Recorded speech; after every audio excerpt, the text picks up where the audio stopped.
Hi Superhumans, welcome to another episode of Tea Time. It's been quite a while since I've recorded and uploaded a video.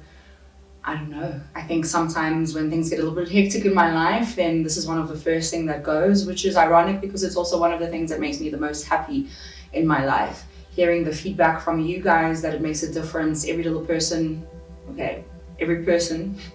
that reaches out and sends me a message and says thank you, or that it changed their day, or that they were feeling really down and gave them another perspective, like all of that makes a huge difference to me. So thank you to everyone for reaching out and giving me your feedback, and thank you for being patient with me on this channel. I definitely am going to try to keep up with at least uploading every Wednesday, because it really does fill my cup just as much as it makes me feel good about the fact that I'm keeping consistent with something. So I'm definitely going to try to be very regular. I think I'm averaging like 3 episodes a month, so it's not so bad, but it could be better, you know. Anyway, in this episode of Tea Time, and I have my cup of tea, which is now currently way too hot, I wanted to speak to you about a couple of things. And I guess if the whole episode had a title, it would be called something like Wrestling with the Mind, because in the last couple of weeks, I've been so wholly and deeply aware of how fortunate I am in my life, and of how many things there are to look forward to, and how grateful I am for this experience. But at the same time, I feel like I'm constantly battling inner demons and constantly facing challenges that make me reevaluate myself. It sounds pretty much like I've been living my life, but it's pretty interesting how one can have the contrast of both acknowledging how fortunate they are and at the same time experiencing a suffering that they can't necessarily change just like this.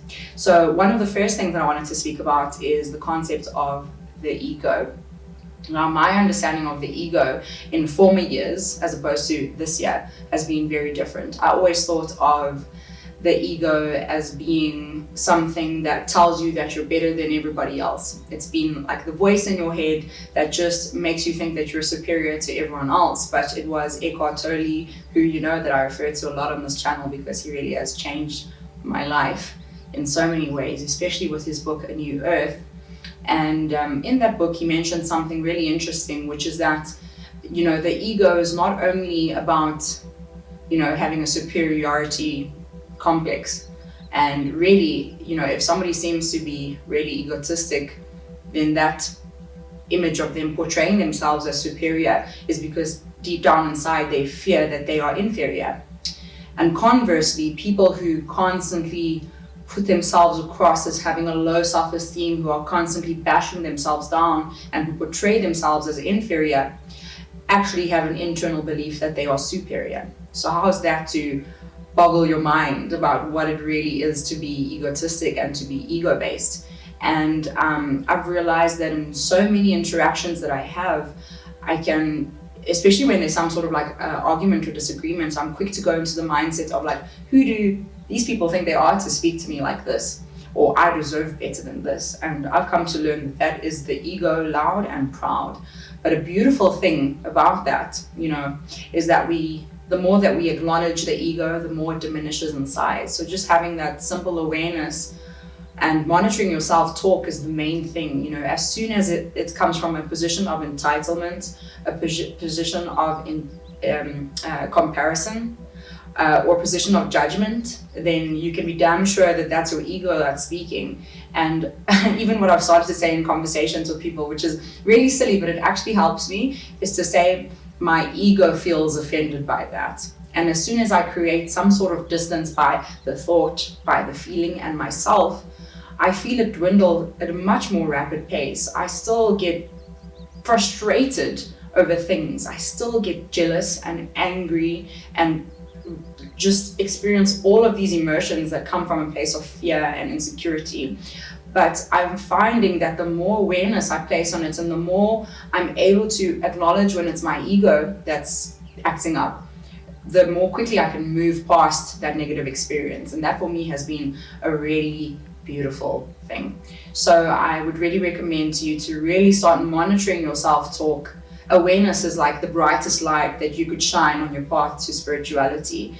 As soon as you start to just become aware of the internal dialogue, of the emotions and everything that you experience, that simple act will already change the shape of your life and change the direction in which you're moving. And it is a really, really beautiful thing.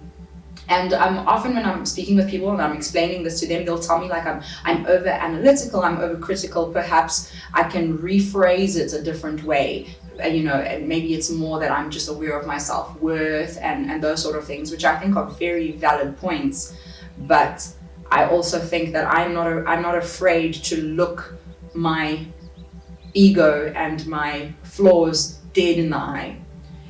As soon as I started taking on this mindset of taking full responsibility for my life, which is a decision that has led to positive action, but it's not always easy to enforce in every moment. As soon as I made that decision that from now on I will take full responsibility from everything I go through, it became so much easier to look at my flaws, to speak about my flaws, to acknowledge my darker self. And that has been really liberating. So I would highly encourage you to start focusing on your thoughts, and when it is your ego at play, acknowledge it, speak to it, speak about it, and watch it dissolve. The next thing that I wanted to speak about is the concept of fractals and cycles. I was doing a meditation using the app Calm, which I've spoken about before on this channel. I essentially mainly do guided meditations. If I'm just in a random public place during the day, then I will take a few moments of quietness for myself. And even though it's not necessarily me sitting in cross-legged position with my hands like this, it's still a form of meditation for me, because it's absolute commitment to the present and choosing to observe one's thoughts rather than to identify with them. But in general, guided meditation for me is the best. I have something to concentrate my mind to, and usually the words always come to me at the most incredible time. It usually always happens within divine timing. So I always appreciate listening to whatever the message is of the day. And in the Calm app, they always have a different theme for the day. So for example, today's theme was about the gatekeeper, and just about how in the same way that you can monitor your breath, you can also monitor your feelings and your thoughts and choose what you let permeate and proliferate. So on the Calm app, the one day they spoke about this concept of fractals. And I found it very interesting, because the basic message was that you shouldn't make an assessment of the whole based off of an experience in the moment. So just because you're having a bad moment doesn't mean it's a bad day. Just because it's a bad day doesn't mean it's a bad week. Just because it's a bad week doesn't mean it's a bad month, and so on and so forth. And a fractal is a shape that can be expanded upon almost infinitely. Well, it can be to infinity, and so that is what our experience is here on Earth. Time is a construct that we use for our convenience, but it is very convenient for us to speak in these terms, and even to learn about spiritual finding within this construct. There are still a lot of lessons to learn. So even though a day, an hour, a minute is in the grand scheme of things meaningless, it's just a reference for us to draw towards. It's still realizing that life works in cycles, and even within an hour, you're going to have ups and downs. Within a lifetime, you're going to have ups and downs. But that doesn't mean that it's been a bad life. And starting to look at the negative experiences as just a necessary part of the overall fluctuation of life is a very beautiful, comforting thing. I heard somewhere, and if I'm incorrect about this, then please do tell me in the comments, but I heard that China basically has a 100-year economic plan, right? And that even some of the downward patterns of the current economy are part of that 100-year economic plan. And it's like, when you look at that, you wouldn't then say, okay, what's happening now in the economy is bad, if they have planned for it to go this way, taking the necessary time to iron out the aches and the pains and to build the systems in place. And you can't constantly withdraw. At times you have to make those deposits, and that's like in a metaphorical sense. And so you will experience fluctuation as you're building to where you want to be. And so it applies for the economy, it applies for your life. I've been trying not to focus so much, not to get so bogged down by the bad moments or what feels like a bad moment. Of course, when we look at it this way, then we start to question, is it even a bad moment if it's just part of life? So having this perspective of like, this is just a normal part of life. I'm feeling anxious today. Is it really negative?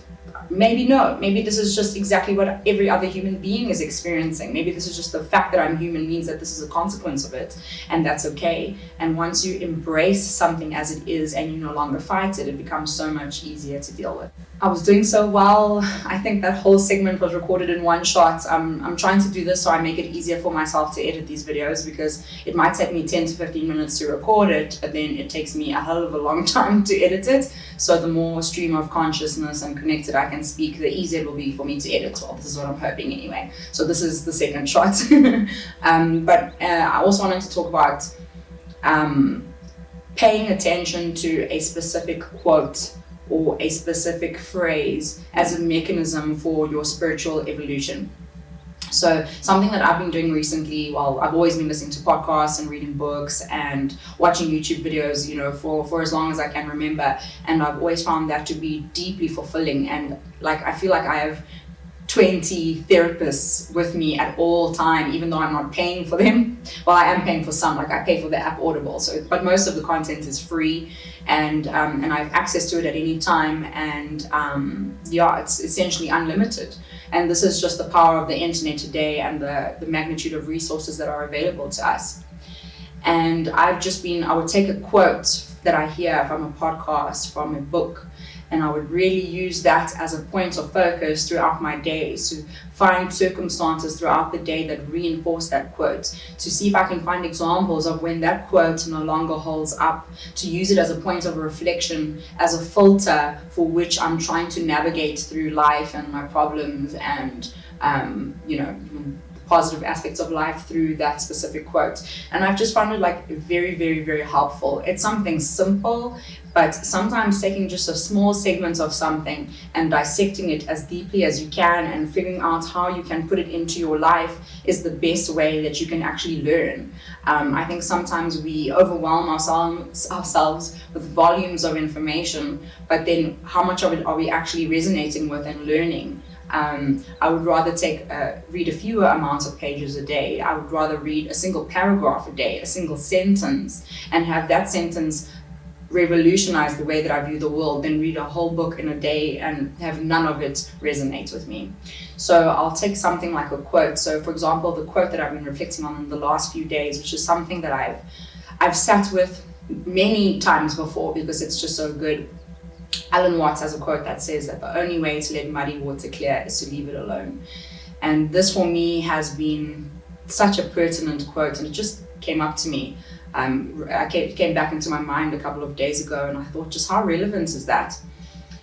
I, being someone who hates conflict, and I'm sure that there are many of you who really dislike conflict, sometimes we try to fix everything. We try to search for an answer. We try to force a conversation. We want facts. We want, explanations and clarity so badly, and we squeeze and we push, and we can push people away, and we can really steer the outcome of a situation into a different direction that it was never going to be in if we had just left it alone.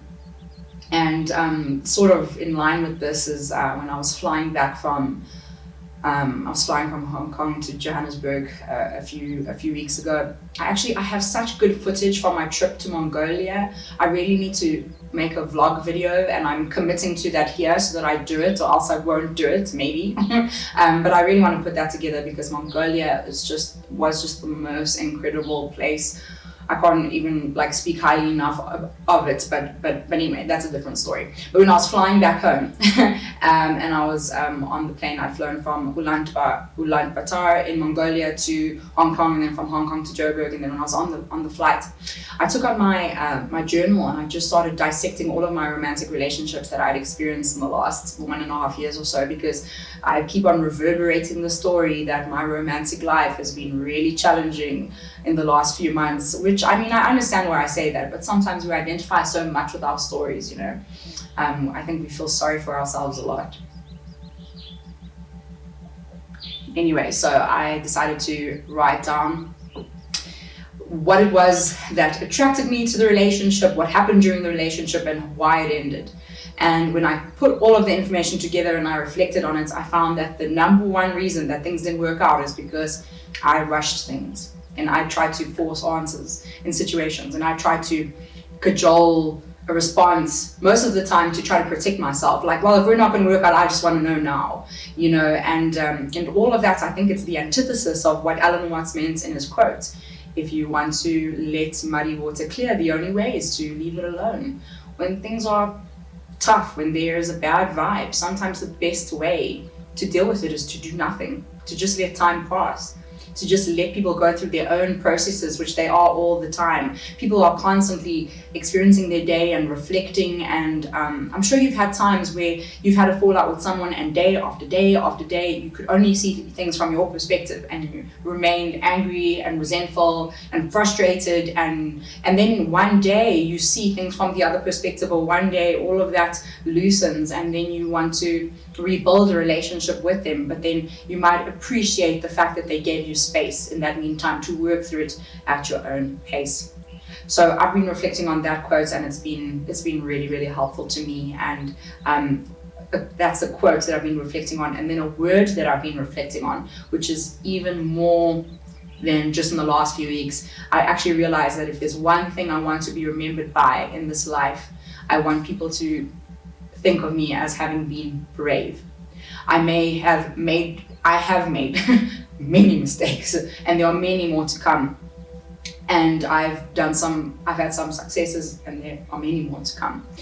But just the fact of thinking that I'm brave, that I wasn't scared, that I didn't let fear override my life, that for me is the thing that makes me feel the most proud.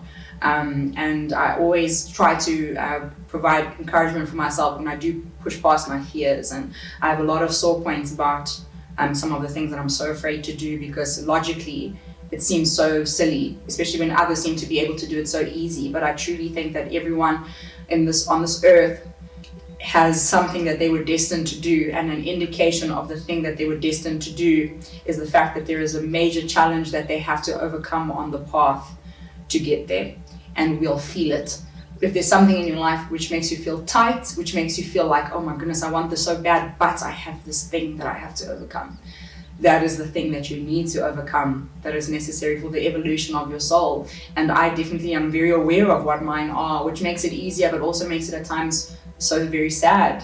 Because again, the ego playing into our stories, why me, I deserve better, I should be better, all of these things.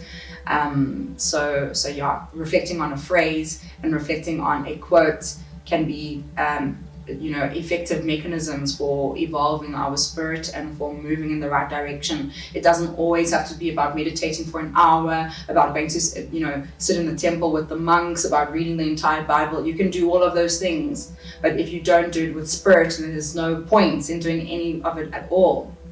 But if you just take one moment to be present with your breath, to reflect on a word, to be conscious of your space, that can be worth more than all of the hours put into something without your heart and your soul behind it. So yes, this is what I wanted to speak to you about this week. Let me know if you enjoyed this sort of format of speaking, which is me just trying not to make too many mistakes, so it becomes a little bit easier for me to edit and kind of really strip down. I think the less resistance there is to me doing it, the more likely I am going to be able to film and upload videos, because I've got so much that I want to discuss. I've got logorrhea. What a great word, logorrhea. It means verbal diarrhea. That is me. That is what I have. So I have so much that I want to discuss. And I just want to know what you think about this context. Almost like go back to the way that it was. But either way, I hope you have a great day wherever in the world you are. Be counted, be grateful for your blessings. Count your blessings twice. Have a wonderful day. Bye.